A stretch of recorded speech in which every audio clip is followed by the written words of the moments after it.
This is ESG Decoded, the podcast powered by Global Affairs Associates to provide relevant, actionable updates related to business innovation and sustainability. Join Kaitlyn Allen and Amanda Shea of Global Affairs Associates for thoughtful, nuanced conversations with industry leaders that explore the complexities, the risks, and the opportunities connected to all things ESG. I'm Yvonne Harris, a consultant and co-host, and I will be collaborating with Kaitlyn and Amanda for the discussions that we will present on this podcast. Put simply, ESG is everything that is not on your balance sheet. This leaves room for misunderstanding, oversimplification, and the tendency towards one-size-fits-all perspectives. None of that will happen on this podcast. Enjoy this episode.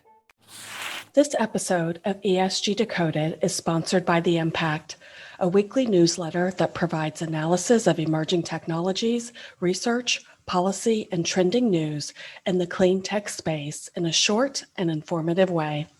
The newsletter is written by analysts, founders, and executives in the clean tech industry with a mission to help inform and arm their readers with the tools to go out and make a climate positive impact. Subscribe at readtheimpact.com. Welcome back to ESG Decoded. I'm your host, Kaitlyn Allen, and in today's episode, we're going to explore the ramifications of the transition to a low-carbon economy in the context of Houston, Texas. So much time, energy, and effort has been happening to help ensure that our city, region, and economy are resilient as these changes take place.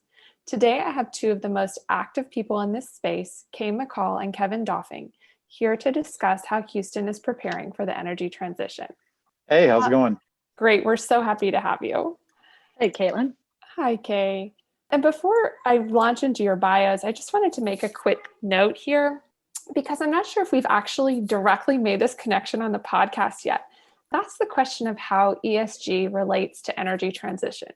So the E in ESG in a particular company context could simply mean good management of operational environmental impacts, for example, and or it could extend into the conversation about climate change risk mitigation.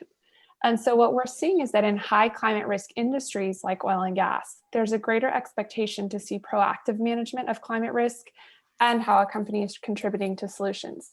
And what we're finding is that the same thing applies to cities who are facing significant climate related risk, such as our hometown, Houston.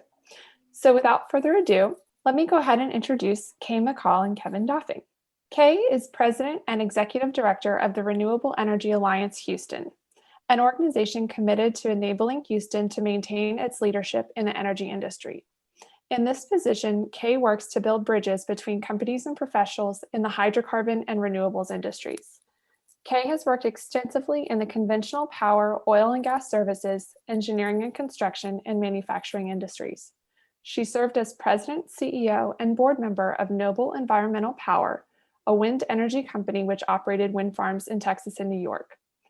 She's also served on senior leadership teams of both large public and private equity-backed companies in the energy industry, including GE, Enron, and Technip.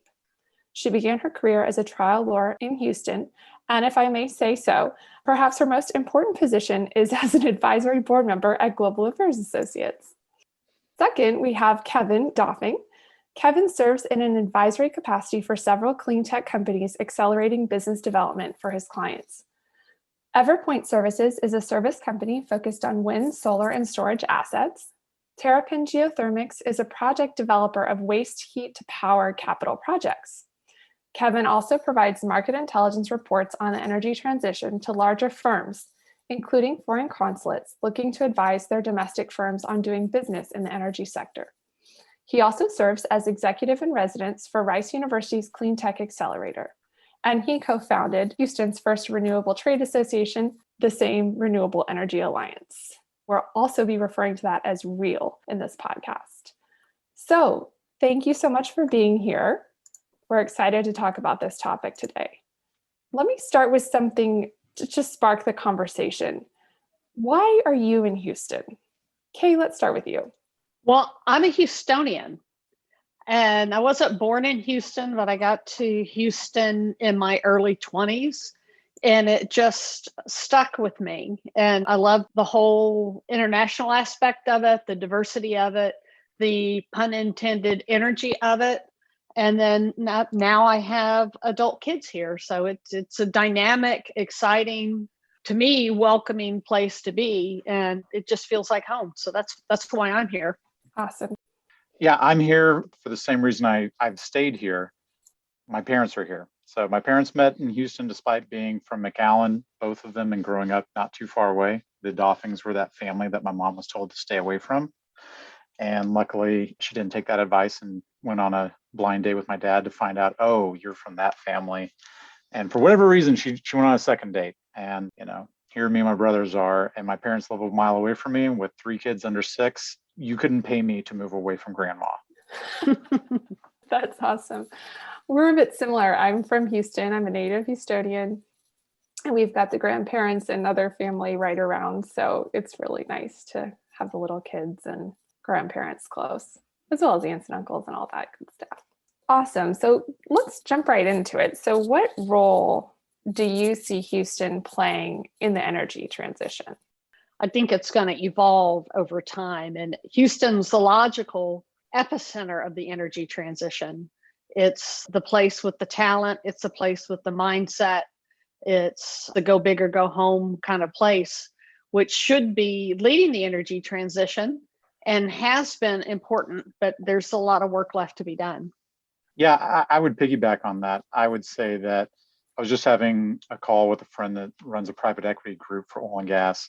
And, some people may be dismissive of where this energy transition goes, but realistically, the energy transition is just a reframing, reconstruction of our basic infrastructure, which is capital projects. And that's what Houston does. We do global capital projects really well. We have the second largest concentration of postgrads in science. The highest concentration is in San Francisco, but those are computer science degrees. If you want hard science concentration, it's Houston. And look at the proxy war over Exxon. That's trying to access that intellectual muscle that they have within that organization with the most postgrads in engineering and leverage it for what comes next. And I think that the know-how, the financing models, we can really unpack there on how the energy transition should be executed. A lot of it is going to accelerate once Houston really takes the leap and grabs that brass ring as a leader in this energy transition. And Kate, you and Kevin are both heavily involved, of course, with the Renewable Energy Alliance. Tell us a little bit about your strategic goals for that. Why was it born? What gap is REAL filling? And what are you working on? Well, it was originally born to provide a forum and a place to connect for people who were working in the renewable energy industry.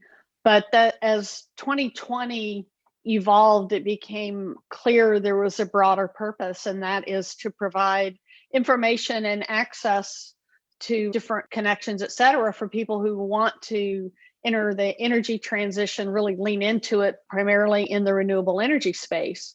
So it's morphing as time goes on. The strategic goals are to, we really want to shine the light on what's already in Houston. We want to shine the light on the fact that Houston is more than just an oil and gas city, without discounting the impressive history and resources that we have here. But we're not just that. We can be more of that. We want to shine light on the innovation community, which Kevin's very involved in, and make sure that people are aware of what's going on there and promote them as much as possible. And also still connect the people and the firms already in renewable energy so that we can create a synergy. Because 2 years ago, if you went to some meeting or happy hour, et cetera, for energy, it was really primarily oil and gas. And we want to broaden that and be able to provide a place for the broader energy community to get together. Yeah, I would say I had a very selfish reason when I got involved and we started building out REAL was I wanted a job. I wanted to move into the renewable energy industry. And I knew from all the years I spent advising veterans in career transition that, like a tree, your network has 2 best times to start building it, 10 years ago and today.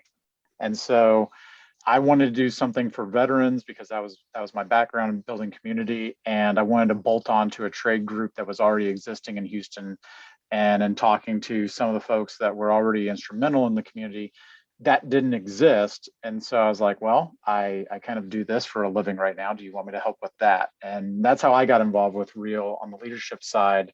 As the only person without a power background, was I had a lot of nonprofit experience outside of business and running community building. And so that's how I found myself as the initial board chair. And that's how we tricked Kay into coming on. And then, she has done such a phenomenal job. One of the first things she did is she started fundraising and bringing on these corporate sponsors, was fire me, which was always a good idea. And, getting people that paid to sit at the table was always better than those volunteers that are, kind of mucking it up. And, I do whatever Kay tells me to. So she says, go, I go. She says, stay, I stay. She says, go bring in the ice. I go get the ice. Yeah, Kevin's still very involved, that's for sure. It's a beautiful relationship. Well, and speaking of that, I mean, I kind of joked at the beginning. Kevin's one of those people that just seems to have his hand in everything going on around town. So if you want to know what's happening, you ask Kevin.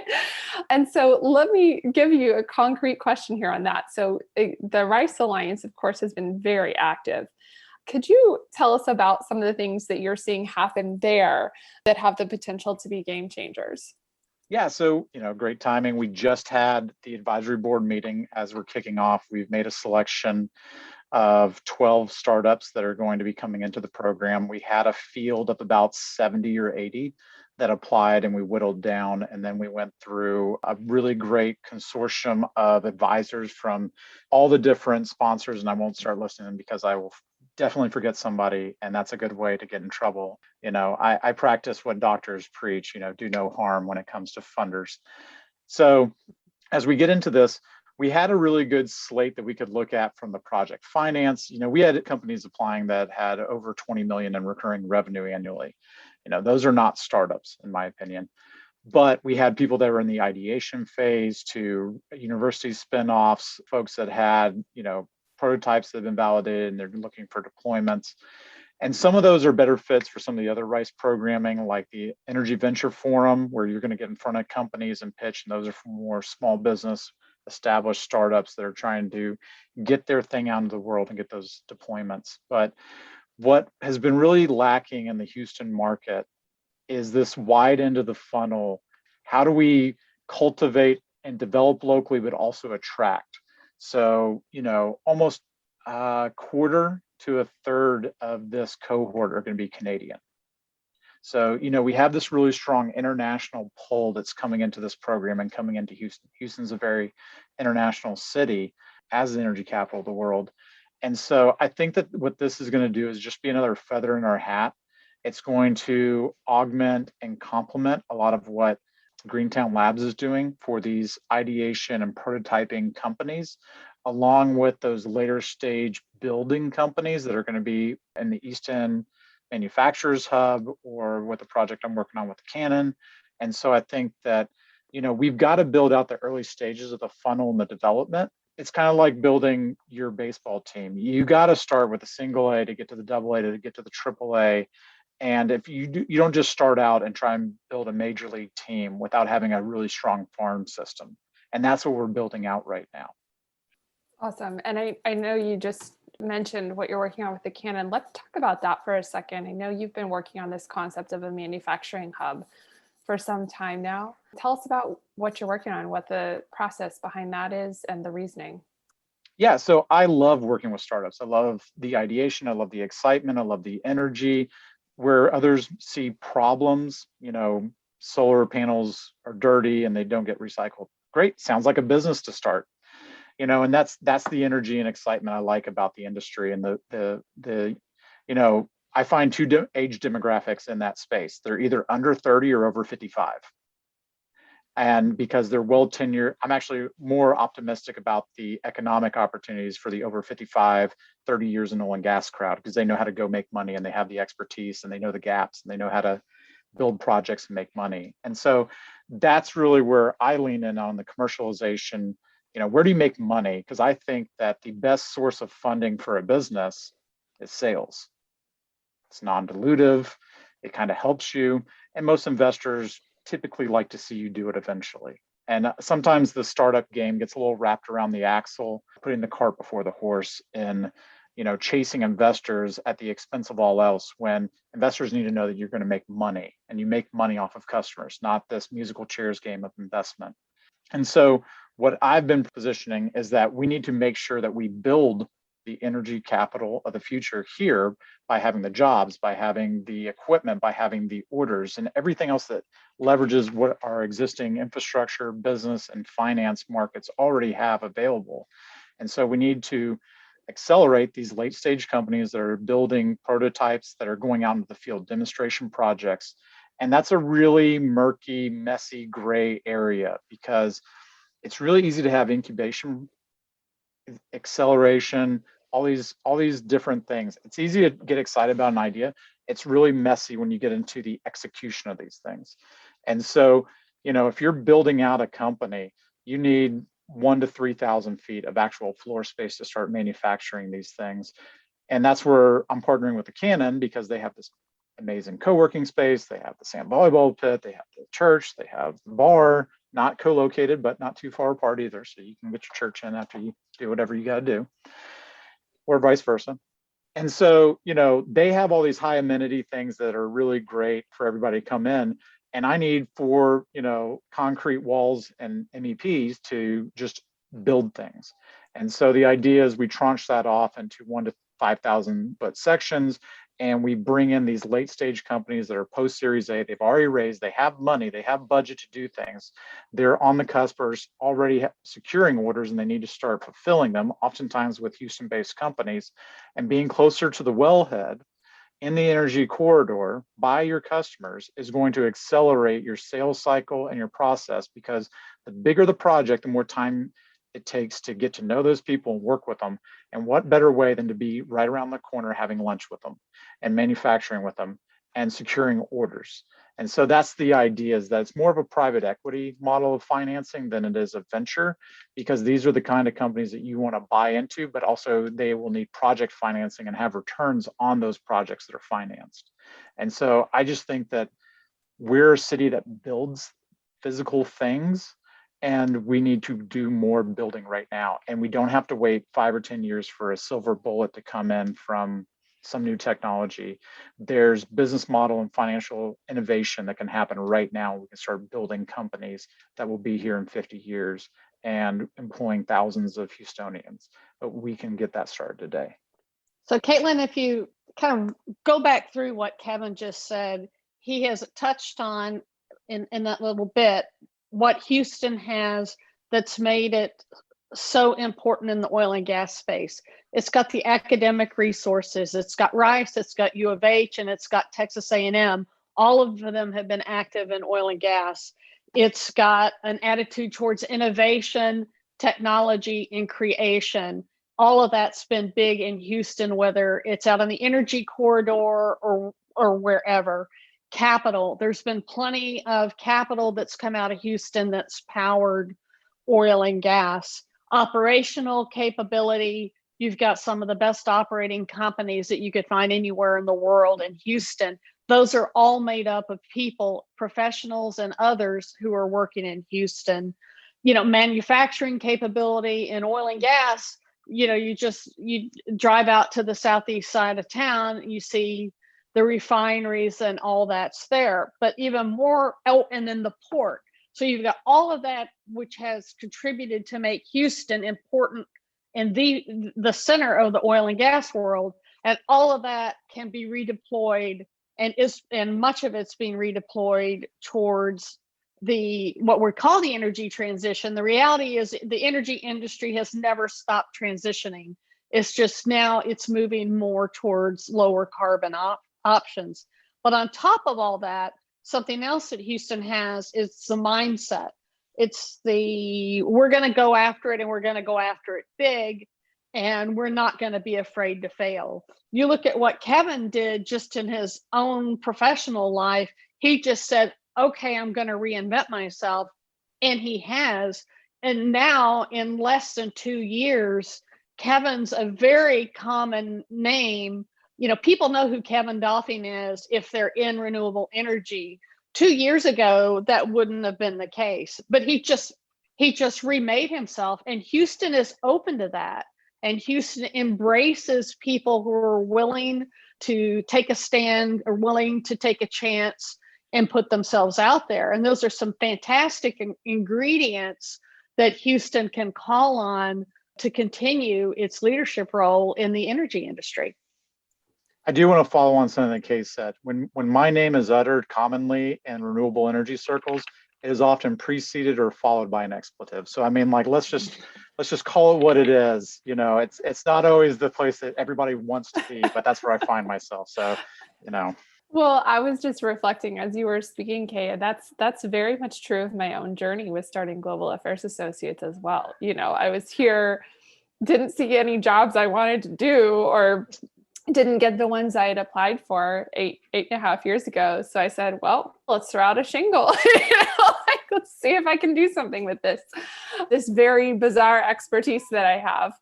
So it sure does ring true for me as well. Let me just go over to the challenges, though. I know you've said some really awesome things about Houston, but what aspects of our city and region need to be strengthened in order for us to remain the energy capital of the world? Well, image is big. Image outside of Houston is big. To the extent we're seen as oil and gas versus energy, and potentially being, God forbid, hostile to renewable energy, that's not good for business here in Houston. That's something that I'd like to see the politicians take up the cause of promoting Texas and Houston for renewable energy, and instead of being negative towards it. So I would say the number one is just image, because when you're outside of Houston and particularly outside of Texas, I mean, I've been asked, wow, are people mean to you because you're in renewable energy? They're not anymore, I'll say that much. But we do have a bit of an image, and we also have a polarization that we need to get past. And that's one thing we've worked at REAL, is welcoming people who come from all aspects of energy or wherever. And, there's no reason to be taking shots at other technologies. Let's just talk about how we're going to move forward in the future and build something that works for everybody. So I would say a little remedial work on the image, and also the building bridges like we talk about, because these people and these companies that are working in oil and gas are important to keep doing what they're doing now, but also over time, it will be an important part of the future. Yeah, I think Kay's right. I see Houston and the energy transition as being reliant on like 6 forms of capital, right? Like you got the physical assets as capital, you have financial capital, human capital, intellectual capital. We're dominating in all of those things.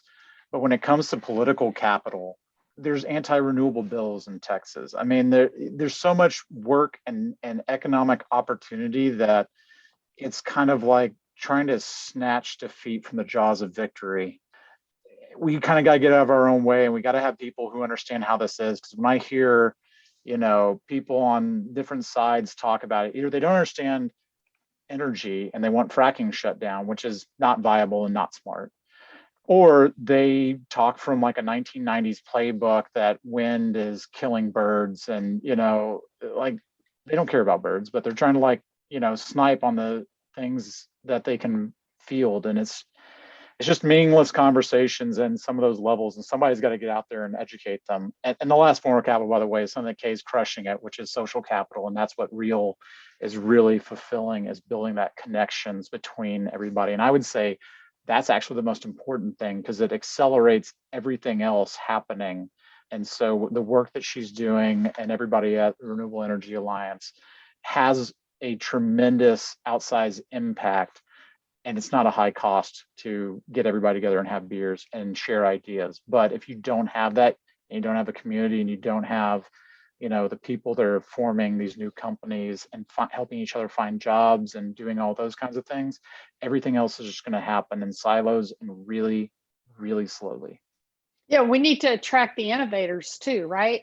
Because whatever's going to be the big thing 30 years from now is yet to be invented. And we need Houston to be the place where people want to come to Rice, U of H, Texas A&M, and then grow their innovations here to really have the future that I think we all envision for our kids and grandkids. I think what a lot of what we're talking about is about helping Houston to mitigate the transition risk related to climate change and making sure that we still can have a great economy and still have a leadership role as the energy capital of the world. But there are obviously a lot of physical risks that we face, being basically at sea level, having the flooding issues that we've had.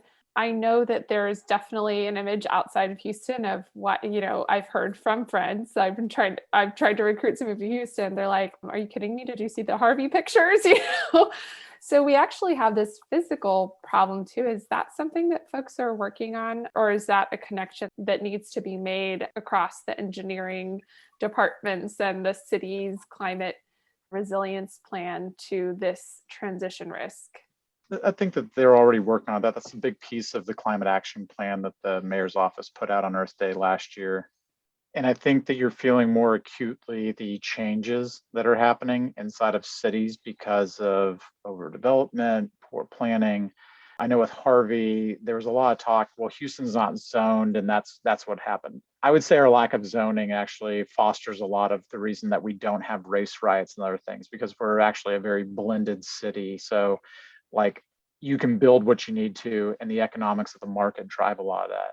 What doesn't help is when we build all these subdivisions and retention ponds and things like that aren't taken into account, or there's not a comprehensive flood mitigation strategy in place because we're doing things. But zoning wouldn't fix any of that. So I think that some of it's policy, and a lot of it is just we don't have a lot of urban density here. We have a lot of suburban sprawl.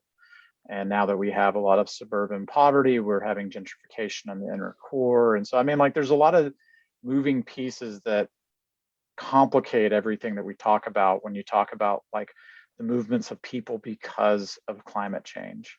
And so, you just look at what happened to the world when one small, really tiny country on the Mediterranean was destabilized and you had an influx of refugees out of Syria. It completely upended the social status quo of European countries and all these different things. Well, what happens when that happens to 20 countries or 40 countries? And I think that they're going to predominantly fall into cities as we try to work with other peoples, and how city planning and things like that is going to have a much more comprehensive and long-term view. And I think Houston's actually doing a really good job of that. Our mayor's leads the climate mayors group. So I think we're making some progress, but it's not going to be fixed in press releases. It's going to be fixed in projects that are built. Yeah, I would say one other aspect is just getting greater and broader understanding of what climate change is, what it means to Houston, and the different ways to address it. And not just Houston, but all of Texas. When you have an event like what we had in February with the really cold weather and then the issues with the grid, the answer can't be, oh, well, then let's just throw more carbon at it, right? The answer, because that just contributes to more climate change. The answer needs to be more thoughtful than that. But what we saw, at least those of us, I would say, who've been in the power industry, is it underscored just a significant lack of understanding and education, both about how power systems work, which is way beyond the scope of this, but also about how change in climate is impacting these kind of events. Yeah, and I'll give a quick plug for a friend. So because of hurricane season, I had already been working on this, and I didn't expect the winter storm to impact it, but I'm having basically a microgrid built out of my house. So we'll have solar panels on the roof, 2 Generac batteries, because Generac's now in the battery business, and it's financed by Sonova, which is an amazing local success story of a renewable company that IPO'd here. It's the only one like that. So if you don't know them, you should. and I don't pay anything extra. So it basically levelizes my cost over a 25-year loan period with zero interest and zero upfront costs. It takes the seasonality out of my electrical bill, and now I have resiliency where I could have 2 days of power if I needed it in a storm because of rain or because of freeze. And so that's one of the things that, the energy transition and a lot of this is going to be is a decentralization of energy and people having more ownership. And that's going to create greater equity, and having the access to financial models like that or financial instruments is huge for underserved communities that can't plop down 40, 80 grand for a renewable energy system on their house, but they want to have access and control over how they generate and control and produce electricity. I mean, these are all things that are amazing, advances in the equity and advancement for all of us, and reduces strain on the grid. So, I'm really excited about that. And I've been told it's not a microgrid, it's a nanogrid, but whatever. Well, another aspect to resiliency, and you're talking about improving your physical resiliency and also financial resiliency for your own personal situation. But the whole concept of economic resiliency for Houston and greater Texas needs to be considered, because even some pretty diehard oil and gas folks will look at projections for oil and gas and say over some period of time there will be a decline in revenue that comes from that. Well, Texas is highly dependent upon oil and gas in various ways financially, whether it's royalty revenues that go into certain public funds or whether it's just, how different people get paid. And as the oil and gas revenues are declining over time, whether that's 10 years, 20 years, or 30 years, we need to backfill for that. And developing energy resources and energy businesses in Houston are a great way to do that. Because if we don't, then we're, people have some concerns. You could be the next, people say Detroit or wherever. We don't want to be that. We want to continue to be growing, and we want to continue to be robust. Made the Detroit analogy with the private equity guy I was just on the phone with. And he's like, I'm from Michigan. And I was like, oh man, here we go. I'm really sorry. He's like, no, it's spot on. The best days are behind it. It's, not where I want to be. I want to be where the action is and in a growth city. And that's why he came to Houston. Well, and that's one of the reasons I got involved with REAL, is because I've got 2 adult kids here and 3 grandkids. And I want to be my entire family to be able to stay in the same area. And I want my 26-year-old son and daughter-in-law to be able to have great careers in interesting areas. And so we can all stay together as a family. And over the course of their work life, for another 40 years, I don't see that coming from the oil and gas sector. And more importantly, they don't either. And that's not really where they want to be. So I'm personally incentivized to see Houston take a leadership role in the different alternatives that are going to be available over time in the energy sector.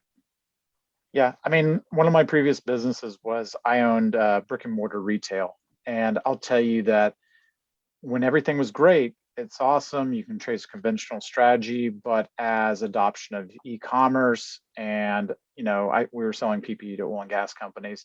And as like that headcount hit, right? Like the oil and gas industry maintained production last year with 30% fewer headcount. The efficiencies that the industry is going to continue to achieve at the same time maintaining production or slightly escalating production means that it's not about, renewables stealing market share. The industry is going to shed headcount because that's what's happening with automation. That's what killed jobs in coal. It wasn't the push for anything else. It was natural gas generation. It was just automation.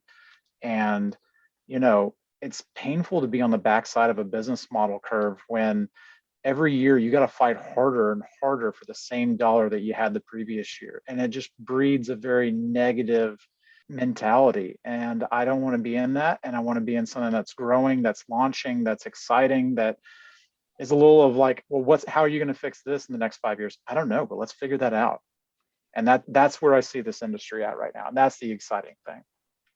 I think you bring up something important as well. And again, in the interest of helping people kind of put our guards down and just like really look at things more objectively, is that the oil and gas industry itself has, like you said, shed jobs because among many reasons, one of them is this greater automation and digitalization, and that will also continue. And then we were talking the other day about, so the IEA, the International Energy Agency's new net zero scenario, which caused a big splash. But one of the big points there, everyone was up in arms about no new exploration. Well, really, if you look at shale and you look at how, most of our energy production in the US, it's not really about new exploration the way those big mega projects, high capital projects were in the major capital projects were in the past. There's maybe a handful of those types of elephants still, but with shale and unconventionals, you're really looking at developing an existing resource base versus that sort of past model of looking for these big major discoveries. So I think there's a bit of that happens, as well as people saying, well, feeling like it's coming from outside, but it's actually a lot of internal and fundamental type changes as well in how businesses are run and how resources are developed. So, I mean, it's just about, I think, broadly speaking, especially in Houston, about getting past the sort of like the flashpoints and getting past the sound bites. And like you said, the sort of the 90s comebacks. And getting past that to really taking a eyes wide open look about what's really happening. What are all of the massive trends happening all at the same time, right? Yes, it's scary. Yes, it's a lot of stuff is happening at once. Yes, there's so much uncertainty.